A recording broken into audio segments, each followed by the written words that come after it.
Quais os mandamentos que o Novo Testamento manda guardar? Vejamos em 1 João, no capítulo 2, versículo 7. Irmãos, não vos escrevo o mandamento novo, mas o mandamento antigo que desde o princípio tiveste. Este mandamento antigo é a palavra que desde o princípio ouvistes. Veja só, João foi o último dos discípulos a morrer. E antes de morrer ele disse isso, que o mandamento continuava sendo o mesmo, aquele antigo, desde o princípio. Esse é o mandamento que nós devemos guardar. Percebemos então que os mandamentos são os mesmos hoje e ontem, e antigamente e eternamente. Mas e se eu guardar apenas 9? São 10 mandamentos, mas se eu guardar apenas 9, o que a Bíblia diz? Em Tiago, no capítulo 2, versículos 10 a 12. Porque qualquer que guardar toda a lei e tropeçar em um só ponto, tornou-se culpado de todos. Porque aquele que disse, não cometerás adultério, também disse, não matarás. Se tu, pois, não cometeres adultério, mas matares, estás feito transgressor da lei. Assim falai, e assim procedei, como devendo ser julgados pela lei da liberdade. Veja só, se nós guardarmos 9 mandamentos e deixarmos de guardar um mandamento, a Bíblia diz que nós somos culpados de todos. É como no trânsito, por exemplo. Se eu subir com o meu carro na calçada e o guarda de trânsito ver, ele vai me advertir, vai me punir devidamente. Aí eu posso argumentar para o policial o seguinte, mas eu não passei no farol vermelho, eu não passei na faixa de pedestre, eu obedeci todas as leis de trânsito, eu só coloquei o meu carro na calçada. Ainda assim, eu vou ser culpada. Eu guardei as outras regras, as outras leis do trânsito, mas quebrei uma e eu me torno culpada. Assim também é com a lei de Deus. Se eu guardar 9 e quebrar uma, eu vou ser considerada culpada. Nós vemos aqui que o mesmo Deus que deu os mandamentos sobre a proibição de matar e amaldiçoar, deu também os outros restantes. Portanto, qualquer pessoa que ignorar qualquer um dos 10 mandamentos, transgride todos. E em 2 Pedro 2, versículos 21 e 22, fala que quem conhece os mandamentos e se afasta dele é como um cão que volta ao seu próprio vômito, é como uma porca na lama. Olha que expressão pesada, forte, né? Vejamos, 2 Pedro 2, versículos 21 e 22. Porque melhor lhes fora não conhecerem o caminho da justiça, do que conhecendo-o, desviarem-se do santo mandamento que lhes fora dado.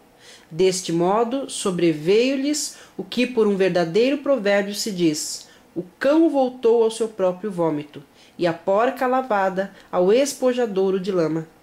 Vamos ver ainda alguns outros textos que confirmam que Jesus não mudou a lei no Novo Testamento. Em 2 João, que só tem um capítulo, no verso 5, 6, 7, 10 e 11. Vejamos. Mas agora, Senhora, rogo-te, não como escrevendo-te um novo mandamento, mas aquele mesmo que desde o princípio tivemos, que nos amemos uns aos outros. Verso 6. E a caridade é esta, que andemos segundo os seus mandamentos. Este é o mandamento, como já desde o princípio ouvistes, que andeis nele. Versos 7, 10 e 11. Porque já muitos enganadores entraram no mundo, os quais não confessam que Jesus Cristo veio em carne. Este tal é o enganador e o anticristo. Se alguém vem ter convosco e não traz essa doutrina, não o recebais em casa, nem tampouco saudeis, porque quem o saúda tem parte nas suas más obras. Veja só, se alguém nos pregar alguma doutrina que não esteja baseado na palavra de Deus, nós não devemos recebê-lo, não devemos ouvir, porque senão nós seremos considerados iguais a este. E quem está falando aqui é a palavra de Deus. O profeta Jeremias, no capítulo 6, versículo 16, diz que o Senhor nos manda perguntar sobre as veredas antigas e andar por elas. Veja o que o apóstolo Paulo diz a respeito de outras doutrinas. Em Gálatas, capítulo 1, versículo 8. Mas ainda que nós mesmos ou um anjo do céu vos anuncie outro evangelho, além do que já vos tenho anunciado, seja anátema. A palavra anátema quer dizer maldito. Portanto, nós devemos ouvir apenas o evangelho que foi anunciado por Jesus, esse que nós encontramos em sua palavra. Qualquer outro evangelho nós não devemos dar ouvido. Ainda que, como diz ele mesmo aqui, né, ele mesmo falasse, ou um anjo vindo do céu falasse um outro evangelho, nós não deveríamos dar ouvido. Nós deveríamos reprovar energicamente. É isso que quer dizer essa palavra anátema. É certo que Paulo sabia que quando ele virasse as costas, outras pessoas viriam ensinando e tentando enganar os filhos de Deus. Por isso ele nos deixou esse conselho. E em Mateus, no capítulo 7, versículo 21, nós vemos lá que não vai ser salvo todo aquele que se diz cristão, mas aquele que faz a vontade de Deus. Veja lá, Mateus 7, versículo 21. Nem todo que me diz, Senhor, Senhor, entrará no reino dos céus, mas aquele que faz a vontade de meu Pai, que está nos céus. E nós já vimos em textos anteriores aí que a vontade de Deus é que nós guardemos os seus mandamentos.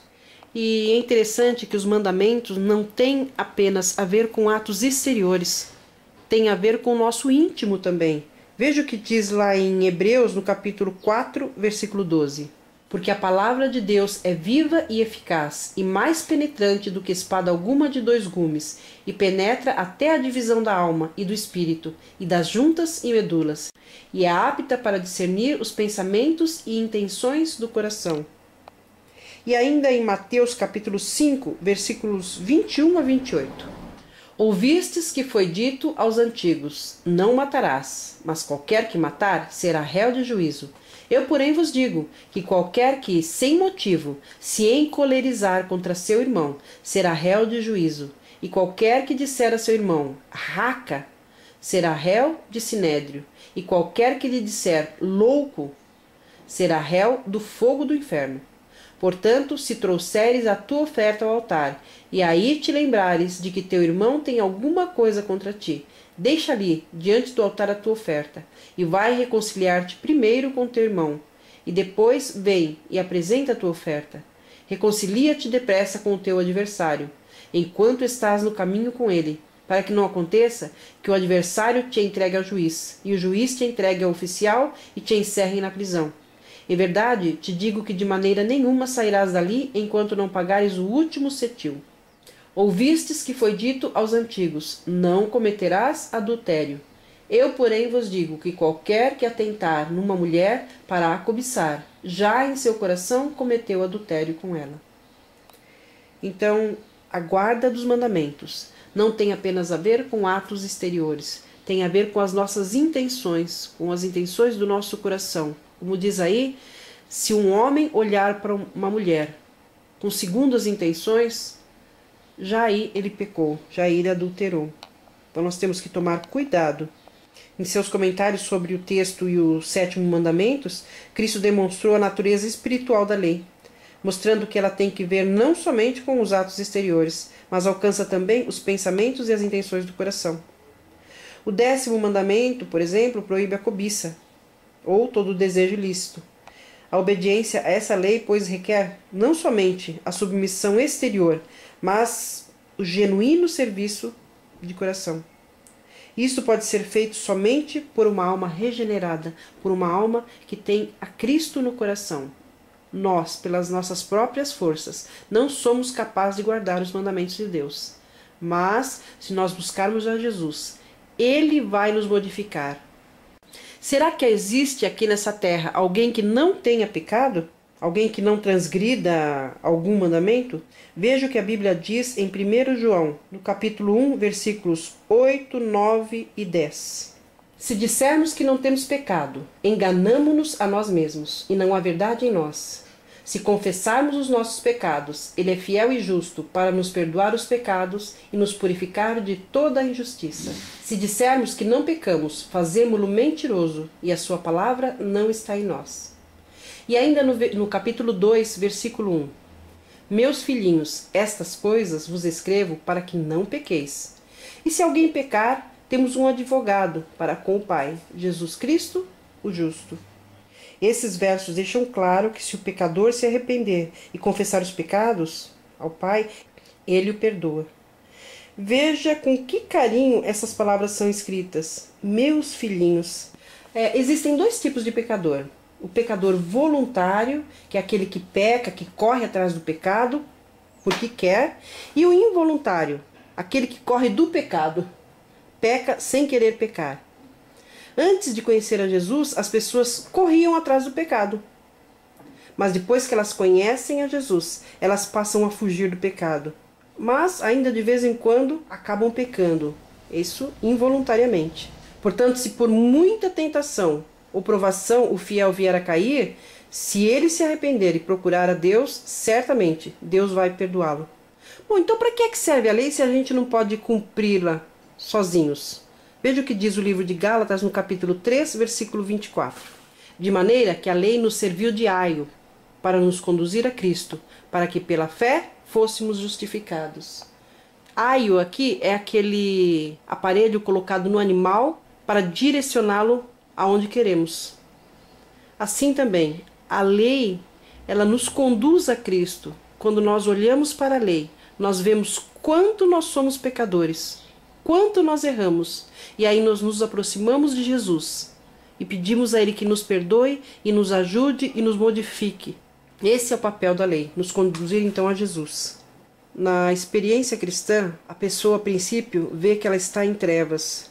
Aí então ela vai ao Sinai, ela vai à lei de Deus e ela aprende que ela é pecadora. Isso a leva ao Calvário, a leva a Jesus para obter perdão dos seus pecados e assim alcançar a salvação. Veja qual é o castigo para aqueles que conhecem a lei de Deus e mesmo assim a transgridem. Isso está em Hebreus, no capítulo 10, versículo 28. Quebrantando alguém a lei de Moisés, morre sem misericórdia, só pela palavra de 2 ou 3 testemunhas. Veja que antigamente quem não guardava a lei era punido realmente com a morte. Infelizmente, a lei foi se abrandando e por isso o mundo está hoje como está, né? Mas em Romanos, no capítulo 6, versículo 23, diz que o salário do pecado é a morte, mas o dom gratuito de Deus é a vida eterna por Cristo Jesus, nosso Senhor. Nós, por termos pecado, mereceríamos morrer, mas Jesus, através do seu sacrifício, nos deu esse dom gratuito, a vida eterna. Basta nós aceitarmos. Veja ainda em Hebreus, no mesmo capítulo, capítulo 10, versículos 26 e 27. Porque se pecamos voluntariamente, depois de termos recebido o conhecimento da verdade, já não resta mais sacrifício pelos pecados, mas uma certa expectação horrível de juízo e ardor de fogo, que há de devorar os adversários. Olha só, quem conhece a verdade, quem conhece a lei e ainda assim transgride, aqui diz que a expectação, que a esperança dessa pessoa é horrível, é o ardor de fogo. Então, se a morte é o resultado do pecado, por que é que tanta gente ainda continua desobedecendo, não é? Veja o que diz o livro de Eclesiastes, no capítulo 8, versículo 11. Visto como se não executa logo juízo sobre má obra, por isso o coração dos filhos dos homens está inteiramente disposto para praticar o mal. Então, como nós podemos ver, o mal não é punido imediatamente. E as pessoas acreditam que nunca vão ser punidas. Muitas pessoas acabam indo para a sepultura achando que suas más obras não vão ser descobertas. Mas um dia, como diz a própria Bíblia, tudo virá à tona. Todas as obras, quer sejam boas, quer sejam más. Agora, do lado oposto, o que é que Jesus fará com os obedientes? Isso está escrito em Apocalipse, no capítulo 22, versículo 12. Eis que cedo venho, e o meu galardão está comigo, para dar a cada um segundo a sua obra. A pessoa que for obediente, então ela será recompensada por Jesus. Veja ainda Eclesiastes 12, versículos 13 e 14. De tudo o que se tem ouvido, o fim é: teme a Deus e guarda os seus mandamentos, porque isto é o dever de todo homem. Porque Deus há de trazer a juízo toda a obra, e até tudo o que está encoberto, quer seja bom, quer seja mal. Existem várias passagens na Bíblia, tanto no Velho como no Novo Testamento, que mostram que nós devemos ainda guardar os 10 mandamentos. Vamos ver aqui algumas. Apocalipse 14, versículo 12 diz: Aqui está a paciência dos santos. Aqui estão os que guardam os mandamentos de Deus e a fé de Jesus. O Senhor chama de santos os que observam os seus mandamentos. João 14, 15. Se me amardes, guardareis os meus mandamentos. Salmos capítulo 1, versículos 1 e 2. Bem-aventurado o varão que não anda segundo o conselho dos ímpios, nem se detém no caminho dos pecadores, nem se assenta na roda dos escarnecedores. Antes tem o seu prazer na lei do Senhor, e na sua lei medita de dia e de noite. Salmos 111, versículos 7 e 8. As obras das suas mãos são verdade e juízo, fiéis todos os seus mandamentos. Permanecem firmes para todo sempre, são feitos em verdade e retidão. Ainda em Salmo 119, versículo 1 e também o versículo 163. Bem-aventurados os que trilham caminhos retos e andam na lei do Senhor. Muita paz têm os que amam a sua lei, e para eles não há tropeço. Isaías 1,19. Se quiserdes, comereis o bem dessa terra que está prestes a possuir. Veja aqui, é condicional. Se você quiser. Aí é prometido aos antigos a Canaã antiga, mas a nós é prometida a nova Canaã, a Canaã eterna. Mateus 19, versículo 17, o jovem rico pergunta a Jesus: que farei de bom para lhe dar a vida eterna? E aí Jesus responde a ele: guarda os mandamentos. Ainda em 1 João 3, versículo 4, no capítulo 5, versículo 3 e também no capítulo 3, versículo 24, diz que quem guarda os mandamentos permanece em Deus e Deus permanece nele. Em Isaías 54, versículo 10, diz que Deus não vai remover o seu pacto, a sua lei. Isaías 24, 5 também diz que a terra está contaminada porque o povo transgride a lei de Deus. Em Gálatas 6,2 diz que devemos levar a carga uns dos outros, e assim nós estaremos cumprindo a lei. É a esse cumprimento que se refere os atos de Jesus aqui na terra, e não acabar, terminar ou mesmo excluir a lei, como dizem alguns. Apocalipse 11:19 diz que ao soar a 7ª trombeta, ou seja, próximo à volta de Jesus, o livro do Apocalipse diz que a arca do concerto, os 10 mandamentos, foi vista por João no céu, no templo de Deus. Provérbios 7, versículos 1 a 3, diz que devemos guardar sua lei dentro do nosso coração, assim como nós guardamos a menina dos nossos olhos, a íris dos nossos olhos. Ao estudarmos o Apocalipse, nós podemos perceber claramente que a 7ª trombeta vai soar por ocasião da volta de Jesus, quando muitos fatos acontecerão. Aí algumas pessoas argumentam: mas eu estou debaixo da graça, não preciso da lei, eu sou livre. Só que em Romanos 3,31, nós lemos que a fé não anula a lei de maneira alguma. Pense um pouco. Quem é livre? Aquele que obedece às leis ou que as transgride? O criminoso tem liberdade? Se você obedece às leis do país, você é que é livre. A salvação que Jesus oferece ao que nele crê restaura o homem, a sua verdadeira glória e dignidade, e o torna feliz. A obediência é, na verdade, uma expressão de amor, e expressa o amor que você tem a Jesus. Se você o ama realmente, então guarda os seus mandamentos e seja feliz com o seu Salvador. A seguir, você vê aí uma comparação da lei que foi dada por Deus e a lei como foi modificada depois pelo homem. O primeiro mandamento continua o mesmo, né? Não terás outros deuses diante de mim. E como foi modificado, amar a Deus sobre todas as coisas, quer dizer o mesmo, né? Depois, o segundo mandamento, que fala sobre imagem de escultura, foi tirado esse mandamento e no lugar dele ficou o terceiro. O terceiro subiu então para o segundo, ficou não tomar o nome de Deus em vão. O quarto mandamento, que manda guardar o sábado, que é o 7º dia, foi mudado aqui pelo homem, que manda guardar domingos e festas. E assim foi tirado o segundo mandamento, mudado o quarto e acabou faltando o mandamento. Então, quando chegou no 10º mandamento, eles dividiram esse mandamento em 2 para que desse 10 mandamentos. Então ficou não desejar a mulher do teu próximo e não cobiçar as coisas alheias. Mas a Bíblia nos aconselha a não modificarmos a palavra de Deus. nos adverte e diz que receberá punição aquele que a fizer. Nós veremos em estudos posteriores quem modificou a lei de Deus e por que o fez. Até o nosso próximo encontro. Deus te abençoe.